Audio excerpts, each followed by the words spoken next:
to formally say sorry about my voice, because I don't normally sound like this. I look forward to finding out what you... Yeah. I'm going to go on Matt and Ben and I'll be able to hear what your voice normally sounds like. Yeah, you should be in far too many formats. Okay, I'll look forward to as many formats as you can imagine.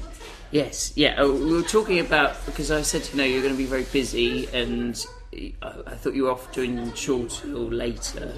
Yeah, I thought I was going to go and do Chortle Student Comedy Award tonight, but got the dates wrong. Yeah. So, and I've never had to, genuinely, of years and years of doing stand-up, it's probably maybe, and I do 6 or 7 gigs a week, probably happened 3 times, really? maybe even less than that, but I've got the date for a gig one. Are they all right now? Have they got a replacement, or that'll be fine? Chortle. Absolutely, Christ, yeah, no, it's the biggest comedy website in the country. They'll find a comedian. Yeah, but have you hosted those? Because they're really, I mean, I think they're great, those things, because they give up and coming.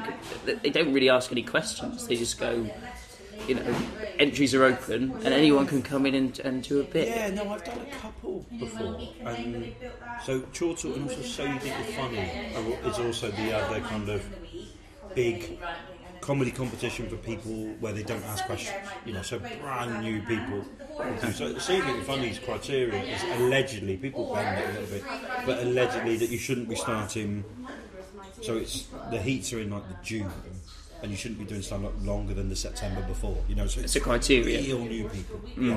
Yeah. Which is brilliant. So do you host that as well? I've done a couple of them. We do it in a gig that I used to run in Bristol called Oppo. Heard of it.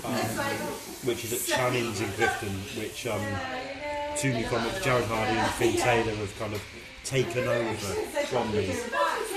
So that's every Sunday, and we did a heat last year, and we're doing another one this year. Okay. And I've done Chortle before, lots of competitions actually I've compared over the years. It's always a fun thing to do, because I like seeing new comics. Do you kind of feel quite almost maternal over the... Paternal. Maternal. A great distinction. Paternal, maternal. Yeah, I really do actually, especially West Country people. Because you're the daddy, aren't you, of all West Country? Yeah, I kind of see myself as more like the slightly perverted uncle. I'm happier with that than daddy. But we'll go daddy if you want. I just really like making sure that people in this area are able to do stand-up and able to have easy access to stand-up, slightly selfishly, because the more spaces there are in Bristol, the more spaces there are for me to do new stuff when I've got time, so I don't have to travel around the country like I do. I can minimise the amount of travelling that I do by having stuff going on in Bristol. Well, it might be my perception of it, but is Bristol not in the best place at the moment for spaces? Or, I mean, just because of Jester's closing, that's my... Yeah. Or is it not? I'm a little bit out of it. Yeah, no, it's a really interesting question actually, the state of Bristol comedy. Maybe 6 years ago, when there was Jester's, the Jonglers, the Comedy Rocks, and at the Henry Chicken, things at the Tobacco Factory, and then there was myself, John Richardson, Russell Howard, and John Robbins doing lots of gigs in Bristol. It was healthy. Now, Jester's is closed down. Russell and John have moved away. John Richardson have moved away from Bristol. But Bath Comedia has opened in that time, and that's an amazing gig. It's one of the best gigs in the country. Bath Comedia. Bath Comedia. Yes. Yeah. So the Comedia have got a gig in Brighton. They've also got a gig in Bath, and they're brilliant clubs. They're really, really nice. So although it's not Bristol, it's close enough for us to get to. Will Hodgson still runs a gig in Chippenham. Oppo is still running. There are still things going on at the Student Union. Alf Lyons has got something going on in Clifton. There are always places to find stand-up. Yeah. If you look, smaller gigs, if you look closely, there are. One of the things that's happened with the comedy circuit is And actually, it's probably Russell Howard's fault, which is why it's nice to be in Thornbury, because this is where Russell grew up. Did he grow up in Thornbury? I didn't know that. Well, he's here sometimes, and there's always a sort of spur around Thornbury, like, oh God, Russell Howard. Also, do you not know the... I didn't realise he grew up here. Well, his family moved to Thornbury when Russell was 17. Okay. So his brother and sister went to school in Thornbury. And then, but Thornbury's an amazing... I mean, in Rockhampton, they all lived in Rockhampton. But James Dowdeswell, who's a great comic and a great friend of mine, he grew up in Tockington. John Robbins, who's a brilliant comic, he grew up in Thornbury itself. This guy called Ben Partridge, who went to school. Joel Dommett as well, who's doing really, really well. He moved to London, he does stuff on MTV. He's another Thornbury boy. For some reason, Thornbury... It's a central... It seems to... Yeah, there's something about... Maybe that's just because there's nothing to do. It's very true. I mean, here we've got the hall, the village hall, and once a year a comedian comes down and does it. You know. That's it. So maybe there's nothing to do in Thornbury, so people, you know, forced to be make websites and do stand up. Well, so maybe that's what it is.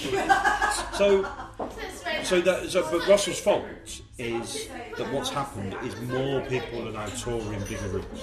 So 6 years ago, the Cosnell and the Hippodrome and the Tobacco Factory would have had maybe 10 comedians a year doing their gigs, whereas now it's 20 or 30 comedians doing their gigs. So what's happened is that the bigger end of the scale has got bigger, or the top end of the scale has got bigger, and the smaller end is still going on. You still find these little gigs in places where people can do new stuff and do different stuff. The bits that suffered is the bit in the middle, really, which is one of the reasons why Jester's closed down. But then Jester's is kind of reopened in a form at a place called Rip Raw Comedy, which is on a Saturday. I've heard of that, yeah, but it's just... Which is a nicer room than the old Jester's. Oh, is it? Yeah, right. It's a nicer gig. Just, you know, it's not as often as it used to be. Yes, yeah. So, in terms of comedy, you were saying about how, you know, all these big rooms and... do you think it's a good thing that so many people are doing comedy now? It's so massive? Or... because everyone's doing it, it feels like. You've done it. I've done Everyone's it. done it. Well, I've tried. Ben refuses to do it. There's not a camera on Ben, is there? Ben just simply shook. Ben just entity. Simply shook his head. Audio commentary on Ben. Yeah. He just simply shook his head. Is it a good thing? Yeah, I think it is. Because the alternative is still kind of there. Oh no, they are, absolutely. I mean, if you want to get incredibly geeky about it, which I can, because I am, sort of stand-up comedy started in this country officially in sort of 1970. It was the year that the Comedy Store and the Comedy Strip clubs opened in London. So that's alternative comedy rather than... that was the start of alternative comedy, as opposed to what we described as the mainstream, which was... programmes on the telly in the 70s, got like the comedians with people like Frank Carson and Mike Reed and you know, some of these other people, Max Boyce or whoever. And so what happened is that people went, I'm not sure I like this sort of stuff, I'm not sure I like the working man's club idea of it, so we're going to set up something a little bit alternative. And that started in 1979. In 1985, Maria Kapinski set up Jongleurs comedy clubs in Battersea in London. So that's 6 years where lots of amazing stuff happened. Stand-up kind of started in this country. And then Maria saw the stand-up going on and realised that people would buy it in a slightly more professional way, with food and with a disco and with all that sort of stuff. And as soon as that happened, since then, that's kind of become the mainstream again. So although there are working men's clubs that all happened in the 70s, those are still there. A lot of those type of people wouldn't have gone to see, a lot of people who saw the comedians on the telly wouldn't have gone to see the little alternative comedy clubs in London. But when Jongleurs opened, in the last 15, 20 years, that's where they've started going. You know, they've started going to Jongleurs. And then people start selling big venues like Jimmy Carr and Michael McIntyre Eddie Izzard and all that sort of stuff, and they sell small theatres and then big theatres and then big arenas, you know. And so I think Michael McIntyre will perform on his big tour that he's doing next year to 3 million people. Yeah. Live in front of, you know, he's doing the Motorpoint Arena in Cardiff, which is like 12,000 people. Yeah. You know, he's doing that for 7 days in a row.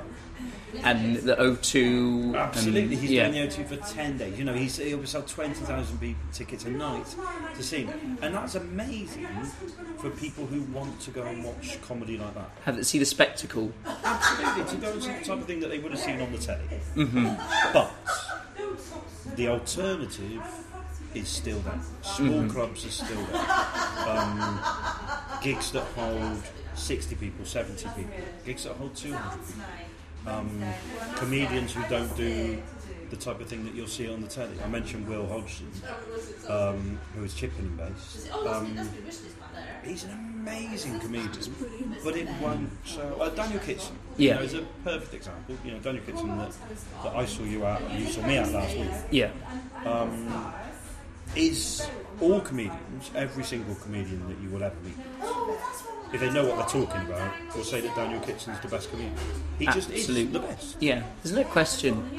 Yeah, absolutely, there's no question. And he's got a thing where he doesn't want to be popular. He doesn't want to be mass market popular. Yeah. You know, and there's a big distinction between being popular and being mass market. You know? Yeah, yeah. And would you count yourself with that? Do you? Oh, I don't know. I'd go for anything. I have genuinely take anything and everything. And I am able to do all those different types of gigs. You know, I'm able to do the big gigs where I've supported Russell, I've supported Michael. So have you done the arena thing?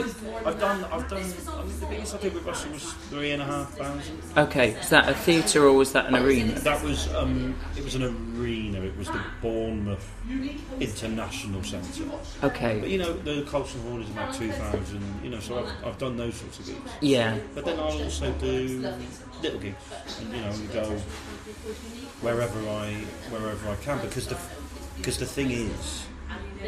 The great thing about stand-up is that, okay, you've got Wembley Arena or the O2, but essentially all you're doing is putting a microphone on that person and putting lights on that person. Mm. That's what you're doing. Yeah, no, totally. Okay, there's thousands of people watching, but they're watching, and you need more lights and you need more sound because there's more people, but that is the same concept as someone doing a little gig in the middle of nowhere. I did a gig in the Swan in Almondsbury.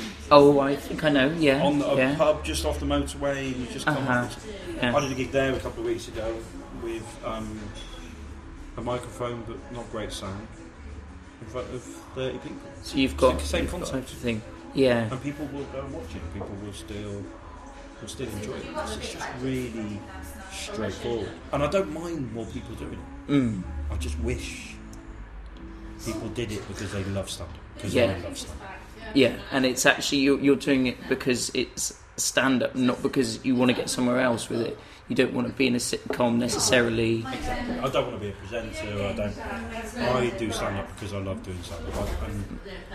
I'm really lucky to make money out of stand-up. I'm really lucky to make quite a lot of money from stand-up. I earn a good living. But even if I didn't, I would still do it. And I know for a fact that even if Russell Howard or John Richardson or any of my other friends Jimmy Carr, I know that if they weren't earning the millions that they obviously earn nowadays, they'd still do it because they love it. Yeah, and I think is it more the case now that people are doing stand-up for stand-up's sake rather than seeing it as a vehicle? I don't know. I think people have discovered that there's money in it. Right. And so I think what might happen is that agents might book people or represent people because they think they're going to get money out of them. But actually at heart, hopefully those people who do the stand-up are doing the stand-up because they love stand-up comedy. Mm. So that's a long-winded way of saying the answer to your question. Everyone's doing stand-up. You go, well, a lot of people are, but good stand-up is still good stand-up and bad stand-up is still bad stand-up. Do you see yourself more as an MC or as straight stand-up or both? I don't know. I mean, it's quite an unpopular thing to say because so many people kind of look down on the role of the MC, especially comics. Really? Well, only in the sense that. But you're kind of owning the gig, aren't you? Or... Yeah. That's why I like it. But I love it, you know, and doing TV warm up as well. You know, I love that role. I love doing that sort of thing in the gig. Do you still do Deal or No Deal? We still do Deal or No Deal, yeah. Good stuff. Yeah, no, we're still going. We've got a couple of weeks off, and then tonight I'm doing 10 o'clock live, and then on Friday and Sunday I'm doing Would I Lie to You? Oh, I know. So that's coming back. So we're filming that in a moment. So yeah, I do lots, you know, but lots and lots of warm up, and it's the same sort of skill. You know, it's a similar. It's just chatting. That's what stand-up is. It's just chatting. You know, it's communicating, and rather than giving directions and communicating, go there, go left, at that pub, take a right, at that roundabout, third exit. You know, that's communicating. Everyone can do that. Comedy, doing stand-up, is communicating, but you know, communicating funny thoughts as opposed to directions. Do you do a lot of the? I saw you at Comedy in the Dark. Oh, did you? Yeah, in Edinburgh. Were you up in Edinburgh? Yeah, I was up in Edinburgh this year. For the whole month? Or? No, 10 days. Did you pay the visit? Yeah. Did you enjoy it? Oh, it was great. I love the festival. I've been up the last few years. It's amazing. Yeah. But I saw you do that. Did you do a lot of them? I did pretty much all of them this year. Really? And they're taking it to the South Bank in London, sort of April, May, I think, Mondays, and I'm doing a couple of them. Yeah, I really enjoyed them actually. It was a really... It's different. Not mental. Really fun, weird thing to do. Especially comparing, because I decided to try my style of chatting and audience participation in the dark, and it's quite different because you can't kind of... Yeah. So things would happen. Although when I saw it, it was quite refrained. I think David Morgan was there. I can't quite remember. Oh, yeah. But then I was chatting to someone who was there with from Boosh, Rich Vulture. I didn't do the Rich Vulture. Did you not? No. But I heard it went off a bit. Yeah. That it was just because the thing is, it kind of works if you've got a captive audience and understand the. But if it's a Friday night or something, is it just, you know? It could be tricky. Yeah. It could be a bit weird. My favourite. I got two favourite memories from that. The first was Terry Alderton, who's a brilliant comedian, and he went up.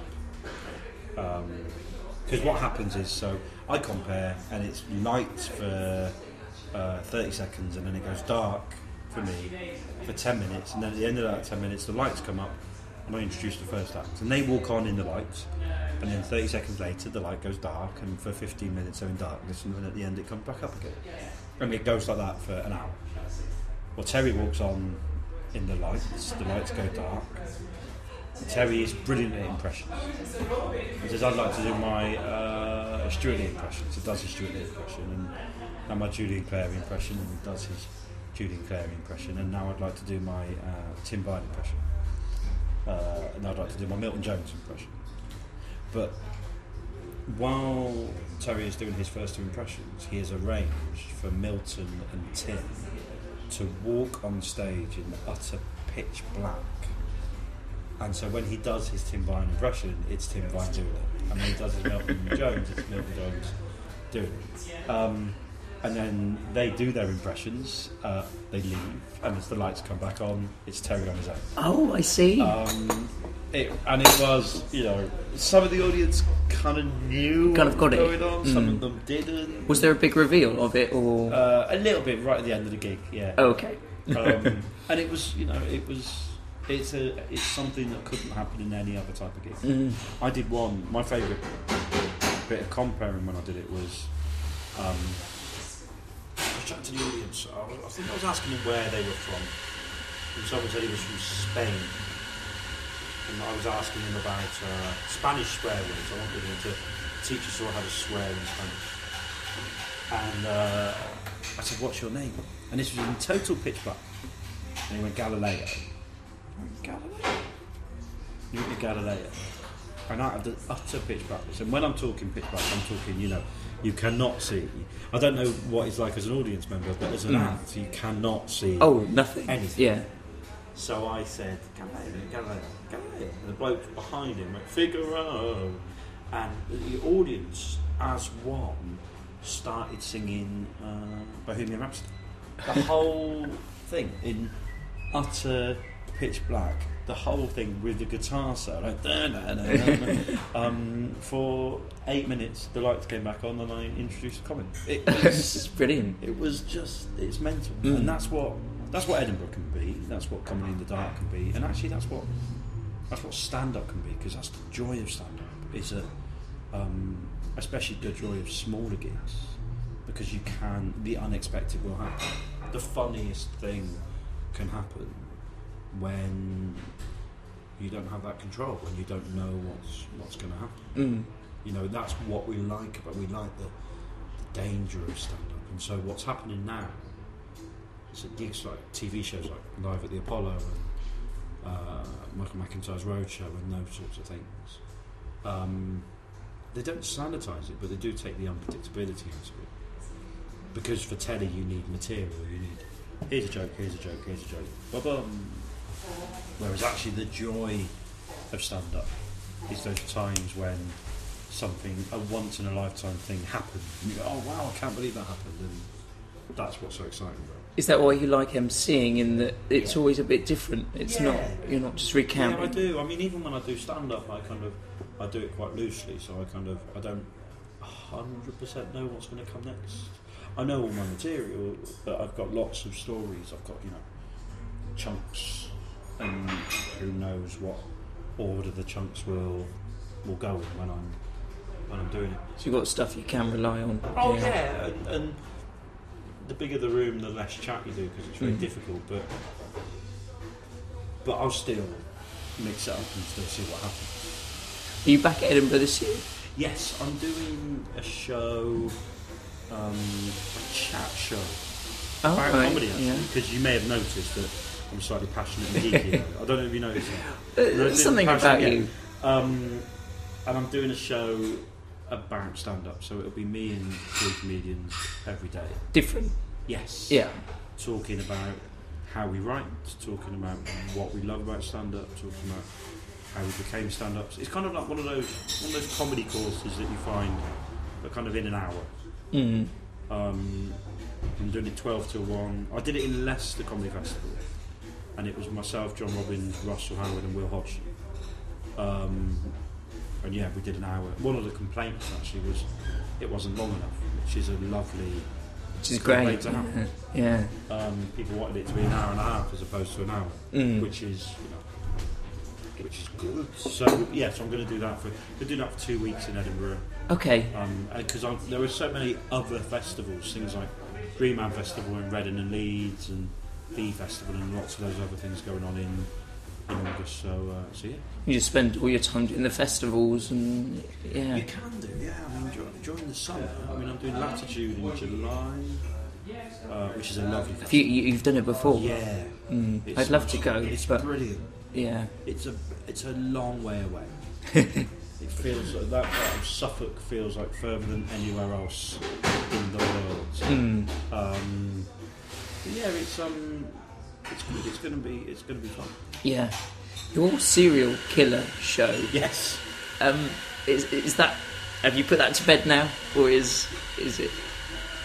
I think it might be snoozing. I don't know if it's fast asleep. The problem is with my diaries. I did it in Edinburgh, and it was a play, and I really enjoyed it. It was different. It was a different exercise for me to write that sort of thing. The problem is, I fill up my diary with warm up and gigs, so I don't have that time to kind of go right. And now I will take this on tour, and or now I will, because I just get busy, and so it'll become something else. I had a couple of meetings about. I quite like graphic novels and comics, the idea of turning it into a graphic novel might still be there, or a screenplay, or something like that. So, but again, having time to do that. I mean, that the thing is that I earn a good living from stand-up, but the reason I do is because I gig and work. You just keep going. What I'd like to do is to earn all the money I earn every year in about a week, and then I can spend 51 weeks doing the other stuff. Yeah. That would be nice. So do you think you will go on tour at some point, or...? I don't know, really. Maybe. I just really like gigging. You know, I really like gigging. I really like TV warm-up. I could go. Someone was saying the other day, "Oh yeah, you don't work because it's all about the money." Actually, I think I really like the gigs. Yeah, but you only like the gigs. You only go places free because you earn the money from the other gigs. You go, well, maybe, but I'll still go. I'll go. If I wasn't gigging tonight, I would go to Cardiff to try new material. A couple of weeks ago, Daniel Kitson was at a Tuesday night. That was my only night off. Right. I'm going to see stand-up comedy. You know, I just kind of. You're always. I just really like it. Yeah. I like doing it and I like watching it. You know, I like talking about it. I really like it. You do a lot of warm-up. Is that a tough gig, or is that all right? Because some people think they find it difficult because they're not there to see you, and you're kind of getting in the way. Some people have talked about it like that. Yeah, I can see that. It's a bit like. I'm trying to think of a really good analogy, and I can't. Because the only analogies I can think of are dirty. But it's. I'm essentially the foreplay. Essentially. Right. Okay. That's fine. You want the kind of. You want the action. You know, you want the rumpty, but actually, the rumpty itself is only going to be good if spend a little bit of time preparing, and that's kind of what warm-up is. It's just getting people ready. It's getting people in the right place. Do you do material there, or is it just chat? Depends. There's a show called Stand Up for the Week on Channel 4 that is a stand-up show with John Richardson, Josh Widdicombe, Sean Lodge, Paul Chowdhury, Sarah Pascoe. Last year it was Rich Hall. This year is Andrew Lawrence or someone who's doing it. It changes a bit. Yes, yeah. It mixes up. And it's because it's a stand-up show in a theatre space. When I'm doing the warm-up for that, I can do stand-up. So I'll do a bit of stand-up. I'll do a lot of crowd control, but I'll do a bit of stand-up. With things like Deal or No Deal, or Pointless, which I do a lot of warm-up for. I don't do any funnies. You know, I am amusing, but I do a bit of that. Right, okay.